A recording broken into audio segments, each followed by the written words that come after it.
The orange. The fruit so popular, they named a color after it.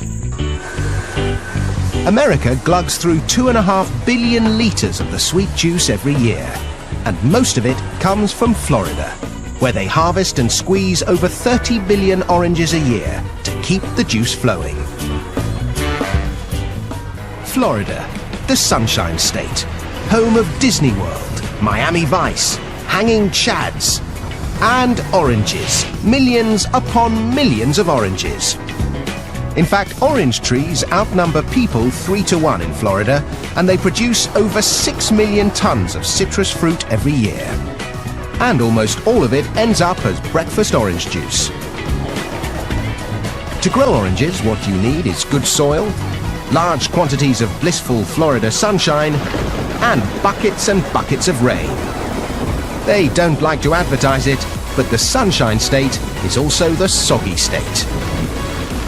Parts of Florida are among the wettest places in the US, with up to 180 centimeters of rain a year.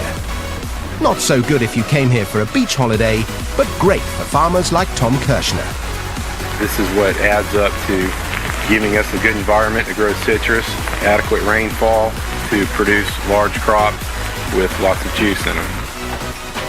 Thanks to the sizzling sunshine and dismal downpour, Tom's able to grow 5 different varieties of oranges here. They do this because each variety ripens at different times of year, which means you can enjoy OJ all year round. But how do they know when an orange grove is ripe for harvesting? To guarantee that the juice will be liquid sunshine, the sugar-to-water content is analysed, yielding a measure known as the Brix. When it's at least 10% sugar, the oranges are ripe for the picking. But there's no substitute for the taste test. Can't beat that. Ready to make orange juice. The fruit might be tasty, but it's not going to make juice if it's left on a tree. They need to be picked, and with millions of oranges ripening at once, they need to be picked fast. If you want to get fruity in a hurry, you need one of these terrifying contraptions. Or as they like to call it here, the Oxbow 3220. This magnificent machine is what's known in the trade as a continuous canopy shaker. And this particular machine was designed by Tom Visser. It engages the foliage of the tree and shakes it to and fro, and the shake is violent enough to sever the fruit stem, and then the fruit falls and gets intercepted. The Oxbow can harvest an incredible 2 tons of oranges every minute. This performance comes at a price. A pair of these mechanical orange pickers will set you back $1 million. Just as well, Tom's got enough work to keep them busy, picking 2 million boxes of oranges, totaling 81,000 tons of fruit per year.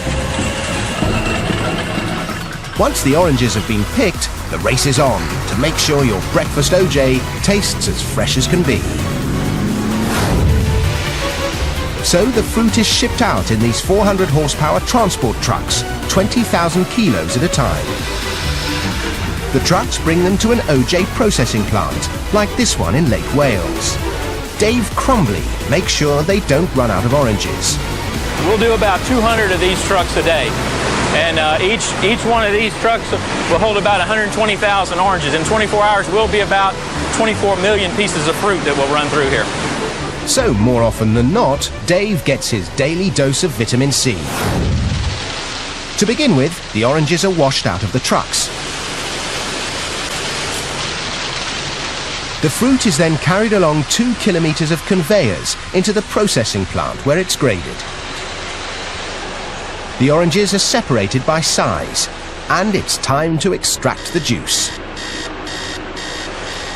But these days you won't find gangs of sad-looking orange squeezers with sore wrists. This is orange juice squeezing on an industrial scale. This fearsome machine drops each orange into a ring of metal prongs, which squeeze out the juice before ejecting the pith and peel. From orange to OJ in the blink of an eye. Of course, when it comes to OJ, the world is divided into 2 great opposing camps. One likes it smooth, the other with bits. So a load of the pulp that has been carefully screened is added back into the juice to create the wholesome, authentic OJ with all the good stuff still in it.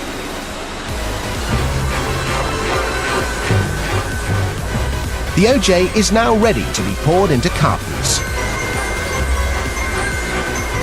It takes 24 oranges to make enough juice to fill each 1.89 litre carton.